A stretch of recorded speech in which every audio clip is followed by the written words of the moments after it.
ल है हामी चाहिँ आज तिहारको अन्तिम बजार बेलटार बजार चाहिँ हामीले सुँगुरे साउजीहरू हामी सुँगुर साउजीहरू चाहिँ आज हामी एकजुट भएर हिँडिरहेका छौँ। तिहारको अन्तिम बिहिबारे हतियार मानेर आउँदैछौँ सबैजना। यसरी हाम्रो मदन भेनाले चाहिँ डिरेक्सनको चाहिँ कफी खोल्दै हुनुहुन्छ।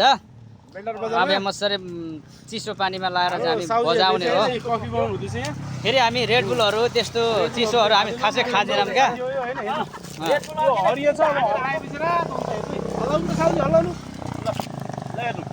कलर चेन्ज भइहाल्छ हल्लाएपछि होइन। यो डिएक्सन कफी अरे हामी चाहिँ गरम भएर हेर्नु रोडैमा यसरी बसिरहेको छौँ। हामी सब यो सुँगुरेहरू हो। हेर्नु हाम्रो फेरि सुँगुर साउजीहरू हाम्रो साम्पाङ ब्लक के साम्पाङ हेर्नुहोस् त। हाम्रो सुँगुरे सङ्घको चाहिँ अध्यक्ष हुनुहुन्छ उहाँ। मेरो विशेष गरी हाल्नु न हौ उहाँ सचिव हेर्नुहोस् त हाम्रै। मेरो भ्युज बढाउनु